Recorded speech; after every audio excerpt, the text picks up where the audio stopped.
ನನ್ನ ಹೆಸರು ಭಾಸ್ಕರ್ ಮೂರ್ತಿ, 9ನೇ ತರಗತಿ. ನನ್ನ ಹೆಸರು ದಿನೇಶ್, 10ನೇ ತರಗತಿ. ಸರ್ಕಾರಿ ಪ್ರೌಢಶಾಲೆ Kallanakuppe. Project title air purification tower. UNSDG climate action. ನಾವು ದಿನನಿತ್ಯ ಜೀವನದಲ್ಲಿ ಹಲವಾರು ವಾಹನಗಳನ್ನ ಬಳಸ್ತಾ ಇರ್ತೀವಿ. ಆ ವಾಹನದಲ್ಲಿ ಹೊಗೆ ಬಿಡುಗಡೆ ಆಗುತ್ತೆ. ಪೆಟ್ರೋಲ್ ಡೀಸೆಲ್ ಬಿಡಿದಾಗ ಹೊಗೆ ಬಿಡುಗಡೆ ಆಗುತ್ತೆ. ಆ ಹೊಗೆ ವಾಯುಮಾಲಿನ್ಯಕ್ಕೆ ಕಾರಣ ಆಗುತ್ತೆ. ಅದೇ ರೀತಿ ಉಷ್ಣ ವಿದ್ಯುತ್ ಸ್ಥಾವರಗಳಲ್ಲಿ ಕಲ್ಲಿದ್ದಲು ಉರಿಸಿದಾಗ ಹೊಗೆ ಬಿಡುಗಡೆ ಆಗುತ್ತೆ. ಅದು ಕೂಡ ವಾಯುಮಾಲಿನ್ಯಕ್ಕೆ ಕಾರಣ ಆಗುತ್ತೆ. ಅದೇ ರೀತಿ ಸಿಮೆಂಟ್ ಕಾರ್ಖಾನೆ, ಜಲ್ಲಿ ಕುಟ್ಟುವ ಕಾರ್ಖಾನೆ, ಮನೆ ಕಟ್ಟಬೇಕಾದ್ರೆ ಡೆಮಾಲಿಶ್ ಮಾಡಬೇಕಾದ್ರೆ ಸಾಮಾನ್ಯ ಧೂಳುಗಳೆಲ್ಲ ಉತ್ಪತ್ತಿ ಆಗುತ್ತೆ. ಆ ಧೂಳು ಕೂಡ ಮಲಿನೀಕರಣಕ್ಕೆ ಉಂಟಾಗುತ್ತೆ. ಈ ಸಮಸ್ಯೆಯನ್ನು ಪರಿಹರಿಸಕ್ಕೆ 2 ಮಾರ್ಗ ಇದೆ. ಒಂದು, ಹೆಚ್ಚಾಗಿ ಸಸ್ಯಗಳನ್ನ ಬೆಳೆಸಬೇಕು. ಅದು ಯಾವ ರೀತಿ ಸಸ್ಯಗಳನ್ನ ಬೆಳೆಸಬೇಕು ಅಂದ್ರೆ ಮನಿ ಪ್ಲಾಂಟ್, ಸ್ನೇಕ್ ಪ್ಲಾಂಟ್, ತುಳಸಿ, ಬಿದಿರು, ಅರಳಿ ಮರ, ಬೇವಿನ ಮರ ಇಂತಹ ಗಿಡಗಳ ಸಸ್ಯಗಳನ್ನ ಹೆಚ್ಚಾಗಿ ಬೆಳೆಸಬೇಕು. ಮತ್ತೊಂದು, ಸಸ್ಯಗಳು ಬೆಳೆಸಕ್ಕಾಗದಿರೋದಲ್ಲಿ, ಸಸ್ಯಗಳು ಇಲ್ದಿರೋದಲ್ಲಿ ಈ ರೀತಿ ಒಂದು ಏರ್ ಪ್ಯೂರಿಫಿಕೇಶನ್ ಟವರ್ನ ಅಳವಡಿಸಬೇಕು. ಈ ಒಂದು ಟವರ್ನಲ್ಲಿ ಮುಖ್ಯವಾಗಿ 3 ಭಾಗ: ಕೆಳಗಿನ ಭಾಗ, ಮೇಲಿನ ಭಾಗ ಮತ್ತೆ ಈ ಭಾಗ.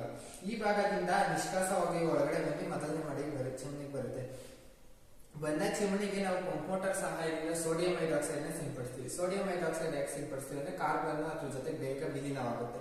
ಅದಕ್ಕೋಸ್ಕರ ಸೋಡಿಯಂ ಹೈಡ್ರಾಕ್ಸೈಡ್ ನ ಸಿಂಪಡಿಸ್ತೀವಿ.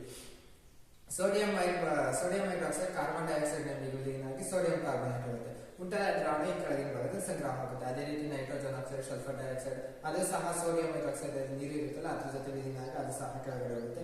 ಉಳಿದ ಕಾರ್ಬನ್ ಕಣ ಮತ್ತು ಧೂಳಿನ ಕಣ ಮೇಲ್ಗಡೆ ಹೋಗುತ್ತೆ. ಈ ಮೇಲ್ಭಾಗದಲ್ಲಿ ಈ ರೀತಿ ಒಂದು ಅಲ್ಯೂಮಿನಿಯಂ ಸಿಲಿಂಡರ್, ಮಧ್ಯದಲ್ಲಿ ಒಂದು ಲೋಹದ ಹಾಳೆನ ಇಲ್ಲಿ ಬಿಟ್ಕೊಂಡಿದೀವಿ. ಅದೇ ರೀತಿ ಇಲ್ಲೊಂದು ವೋಲ್ಟೇಜ್ ಬೂಸ್ಟರ್ ನ ಫಿಕ್ಸ್ ಮಾಡ್ಕೊಂಡಿದೀವಿ. ಈ ವೋಲ್ಟೇಜ್ ಬೂಸ್ಟರ್ ಗೆ ನಾವು 5 ವೋಲ್ಟ್ ವಿದ್ಯುತ್ ಕೊಟ್ರೆ ಇದು 1000 ಕಿಲೋ ವೋಲ್ಟ್ ಆಗಿ ಬೂಸ್ಟ್ ಮಾಡುತ್ತೆ. ಈಗ ಇವೆರಡರ ನಡುವೆ 5 ವೋಲ್ಟೇಜ್ ವಿದ್ಯುತ್ ಹರಿಬೇಕಾದ್ರೆ ಕಣಗಳು ಅದರ ನಡುವೆ ಬಂದಾಗ ಅದು ಕೂಡ ಬಂದು ಅಲ್ಯೂಮಿನಿಯಂ ಕ್ಯಾನ್ಗೆ ಕಚ್ಕೊಳ್ಳುತ್ತೆ. ಅವಾಗ ಶುದ್ಧ ಗಾಳಿ ಹೊರಗಡೆಗೆ ಬರುತ್ತೆ. ಈಗ ನೋಡ್ಬೋದು ಹೊಗೆ ಬರ್ತಾ ಇದೆ. ಅಲ್ಲಿ ನಾನು ಬೂಸ್ಟರ್ ನ ಆಕ್ಟಿವೇಟ್ ಮಾಡ್ತೀನಿ. ಹೊಗೆ ಬರೋದು ನಿಂತೋಯ್ತು. ಈಗ ಮತ್ತೆ ಹೊಗೆ ಆಚೆ ಬರ್ತಾ ಇದೆ.